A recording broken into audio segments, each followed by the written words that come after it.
Round two. The creative process. Speaking first.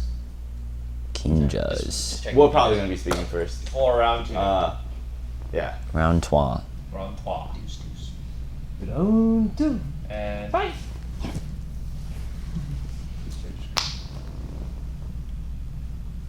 Well, I think for round two, it's really important to know the context that at the beginning of the show, like Keone had mentioned, or no, like Pat had mentioned, we've been prepping for this show since like September. We knew that we wanted to bring certain concepts and ideas to the NBC World of Dance stage, and one of those was just what became like a really, really signature and iconic, I guess, association to who the Kinjaz are. People would always constantly be like randomly tagging us, even up until this day, and being like, "Oh my God, like that panel show that you guys did was crazy," and that just became kind of like a thing that we really wanted to kind of upgrade on and bring to the table. Whether that was going to be used for round two or not was more so because of what we had prepared with the variables and the different, I guess, circumstances that ended up pushing us in that direction. If that makes sense. Does that make sense? That's super cryptic too, right? That's why I just wanted to give that context. And Popcorn Pat. Okay. Round two, creative process. We had started early, like Anthony said. I'm sure you know. We had started early, and we took apart to get the movement right, because we had these made actually back end story. They weren't provided by the show. That's why they live at the dojo now. Yes. Because I don't Really think there was budget for the first two rounds, just because there was so many contestants. So all your costumes and everything and anything you wanted to do, you had to provide for yourself. So yeah, we decided to get these built professionally. They were expensive, but we were like, yo, if we're going to be competing for $1 million, then we should put everything we have into it and not hold back. But prior to having them, we took apart these IKEA dojo panels and we were walking around with them sideways. And we actually had all our movement, the concept or the idea. The World Market Plus, I think. World Market dojo panels, yeah. Cost Plus, World Market, something like that. Yeah. Shout out to sponsor us. And yeah, just keep things short and sweet. I think our main priority was the movement, and we knew once we had the movement, we could fit whatever choreography we needed to fit into those elements, those I guess panel movement elements. And we had the entire thing done, and on our first day we went in to give them a taste of it, and we had blocked completely to camera because that's what we were used to for ABDC. And basically the way we had it blocked, the judges would have seen us moving the panels, but we thought that they would maybe be able to look through like a monitor or something, like to be able to score us, and they were like, no, it has to be a live performance. So we had to completely scrap all that and go back to square one. And I think the hardest part for our episode 2 was the panel movement. I remember looking at videos, and every single rehearsal video or important video that we recorded had a change in it up until we stepped foot on stage. Like every single one had an adjustment somewhere in there, and it was down to like Jenga blocks, trying to like figure it out on paper, if you would, and then putting it into effect inside the studio. Fun fact: we actually like taped off our studio to kind of match the circumference of the circular stage on for the NBC World of Dance. So we kind of had a gauge of how we wanted to work things. And yeah, we were just going completely ham on it. A lot of late nights of just delirium. The fun fact, that whole this moment to where when we come back in, that came from Bam Martin, and it came from him just messing around. Like he would do this whole, like he would peek out and like pop up and go back in type thing. And it made it into the show. So, and I think that's where our magic is, right? And like we always claim that like it might take us significantly longer than most crews to put stuff together, but it's in those times that certain magic happens, and it was so annoying that it was so funny, right? It's like we were stressing out on trying to put stuff together like 2, 3, 4 in the morning sometimes, and you got these fools cracking up on the side just because they're coming up with new ways to make that look really funny. And all we wanted to do was play. We also wanted to have fun too, but we had to stage it, and we're just like so stressed out because we wanted to have fun with them. That's what it was. I think it was literally a moment where Pat gave literally gave a talk. We stopped rehearsal and gave a talk about efficiency. And like, dude, I know there's jokes, but we gotta stop with jokes, right? And Bam came out and did that still. And it was so funny. It was that so even good. Pat started cracking. It was so good. Yeah, man. And yeah, I kind of wish we had like the behind the scenes of just the stuff we would have to do. Like, there's literally moments of one person kind of pushing the panel around the side, and the other person having to like grab it, hand it off to someone else, and then hop right into the choreography. I think Vin, you had to do that in your track. Me and Mike Fowl had to do Mike that. Fowl? Yeah. Or just moments of like, if the panels don't close it at the right time, Anthony can't get the hat through to like make it to his next spot. Like, there's just crazy stuff going on.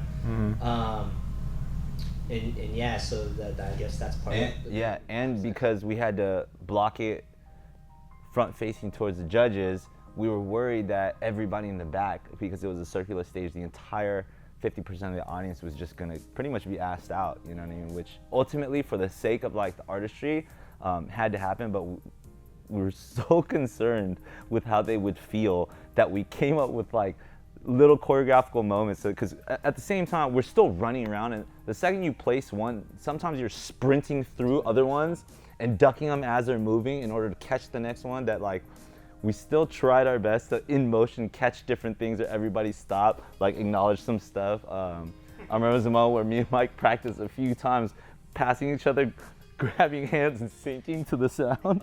And I'm in this whole sensei outfit, just like on the floor, coming back up and then walking over to grab our panels. But one of the things that we really did, because we wanted people to just get hype off top, was we, on specific panels, we would tape t-shirts, like our Kinjaz t-shirts, to the back, and then to start the show and to end the show, they would just be taped there, and we'd rip it off at, you know, again, choreographed the moments, and just ask people to keep it up. So if you watch that show, you're gonna see a moment where for some reason everybody starts going, "Ah!" in the back.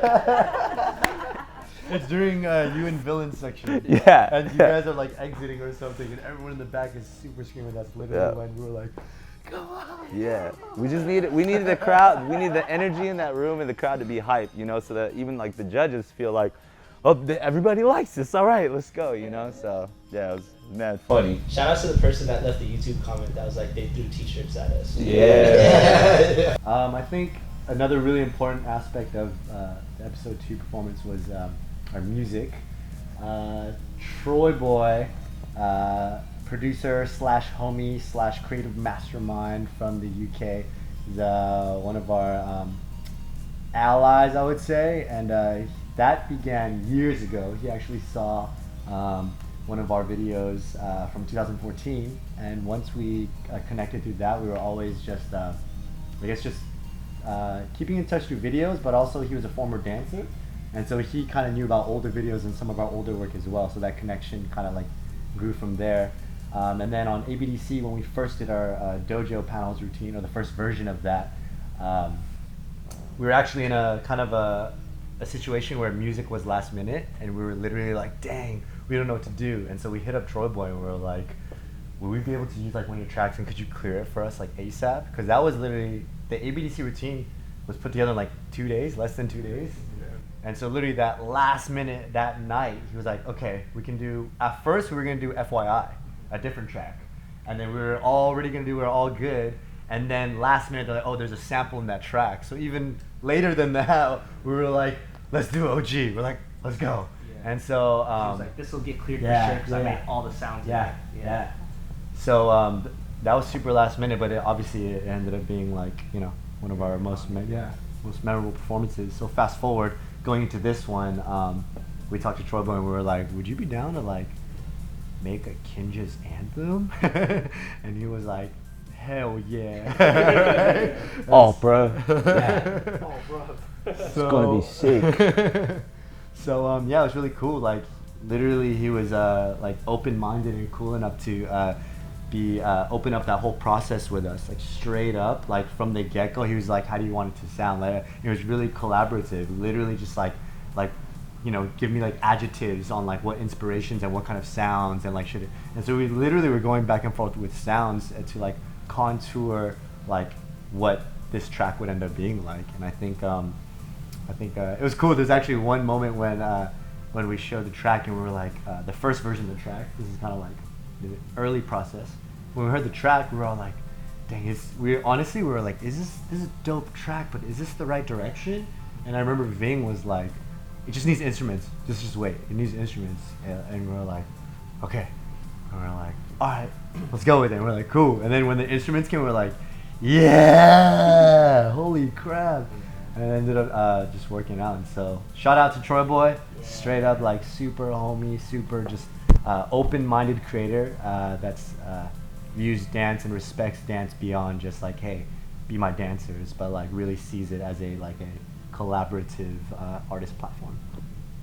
So for us, for round 2, we wanted to obviously like up the ante from our previous performance. And we really wanted to drive in on the storytelling part. We had this already planned out that we were going to use this concept that we had done previously for in Outreach Through Dance for a Wish show, like a really small local charity show that happens in San Diego. And we had done this concept before. It was I think the piece that we did was way longer. It was like 5 or 6 minutes long, and included all this talking in it too. A dialogue, and then we had to condense it down to 90 seconds. 90 seconds, yeah. 90 seconds. So we had to figure out. And then they condensed it down to like 72 or something. Yeah, something weird. Yeah, sorry, Mari, you can continue. Yeah, so we just wanted to, it's the same message. Just getting off your phones and looking at someone in the eye and what that can do. And we didn't use any of the original moves. We used the same song, but we completely redid the dance. And I think the hard thing, especially with like what we're trying to do with storytelling, is trying to tell a story that has a beginning, a middle, and an end in 90 seconds. So hard. And then also I think for us, we wanted to show a different side of our movement. Happy was really energetic, really fast. Hosier was a lot more, I don't know, subtle, subdued, subtle, pedestrian. And then also we had props. We had these, just like how many different ways can you use a phone and be intertwined with another person, and added a little bit of physicality with that little shoulder part. Yeah, I mean, we had been, just like these guys, we had been training since September for the show, just getting ready, and we knew we wanted to tell this story somewhere in there because we felt like it was more of a responsibility for us to do it if we had the capability to do it. It was more important to tell that kind of story for our society today, rather than saying, I'd rather do something else. Because to be honest, I was nervous about doing this for the dual round. Yeah, I had to convince him and be like, it's okay. It's okay to battle with this. Really nervous. It's a super soft Hosier song. It's like, this is a battle, it's a dual round. And like, we're coming with this really subtle,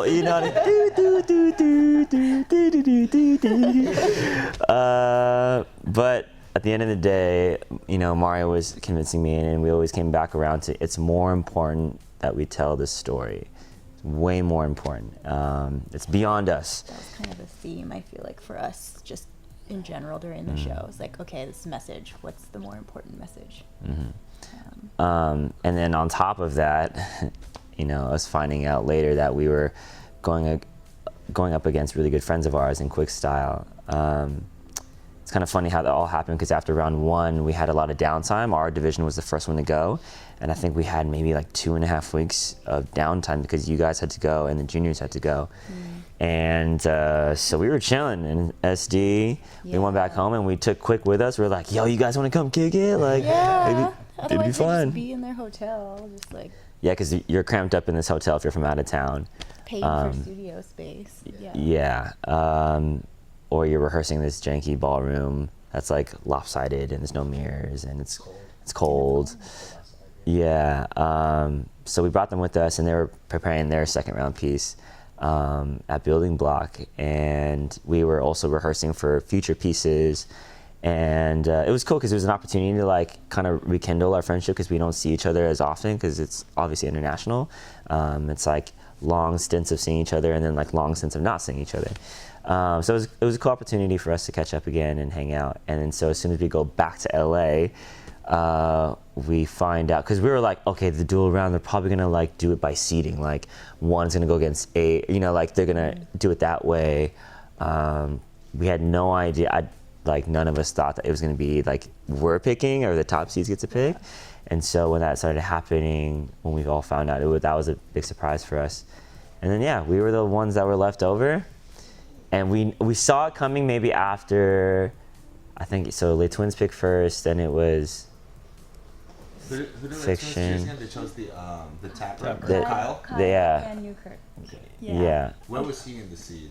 He was second to last, I Yeah. think. Second to last. Yeah, and then Fiction chose Nick Daniels. Nick Daniels, so that took out 1, 2, 3. And once that happened, we're looking at the board, we're like, all right, if one of these couples don't pick us, like the ballroom couple, I think Luca and Jenilyn were up there. And then DNA, and then Passion and Kings Unite. Yeah, there was just a point that when we were in the process and people were selecting, we looked at each other, we're like, we knew it was gonna happen. Yeah. Because I looked around, I was like, none of these people are gonna pick us or Quick Style. Well, it was when Luca and Jenilyn picked DNA, and then Quick and us were like, because we knew we were gonna have to battle each other. Yeah. To retape it, maybe. But yeah, and then they had to retape it, and we had to act surprised. But Yeah, because we were doing the math. I'm like, I know these guys aren't gonna pick us. And yeah. I mean that, like, it was cool because it was like respect. You know, no one wanted to go up against us. That's cool. But it just sucked that it happened that way because we definitely had this time of like, getting to rekindle our friendship in a different way, and then wanting to, push onward in the competition together. Because I feel like they have, even though they're not from our West Coast community, like they have a big history in the international dance camp community. They were our first, at least my first international students ever. My first ever international job was Norway, and those guys were the first students I always like connected with, and they were the only people that could do my choreography. And we would hang out, we would play Call of Duty. They were like 14, and they could do like the like sniper headshots without sniping in the thing, and they're like so good. And so I didn't want to play with them. Kind of, yeah, really impressive. So they were like really cool guys, and so just over the years, so it was kind of like full circle almost, And the story that was shown on the second round with the whole student versus teacher thing, like, it's pretty true. It wasn't like over dramatized. Like it was pretty spot on, and we were super emotional going up against each other because we didn't want to. Yeah. But at the same time, it was like we both were going to bring our best. Yeah. I think one moment that I will think about now when I see them is the moment watching them walk down the tunnel towards us, because we had gone on stage first and then they were coming on, and just like having this moment of being like incredibly proud of them and just overwhelmed with like the fact that we have these connections with people who are on the other side of the world, and we're able to do that through dancing. And it's just like it all hit me, and I got like super emotional. Yeah. And watch them dance, and it was just kind of a poopy situation because I really felt like they had other things to offer that they didn't get to show. Yeah. And it was really a shame that they had to go so early. During that time frame, we would like randomly text and like share clips for like feedback on some of our rehearsal videos and stuff. And I remember you had sent me a rehearsal footage of you guys doing Hosier, and I was blown. I was like, so I remember we saved it during like a super harsh rehearsal with these cost world plus little panels just stressing out, and then we take a break and we put a rehearsal video on the TV for inspiration, and everyone was genuinely watching. We're just like, it was crazy. It was super dope. But yeah, I mean, dude, shout out to the Quick boys, man. such amazing movers, such amazing people. Had a lot to offer too, for sure.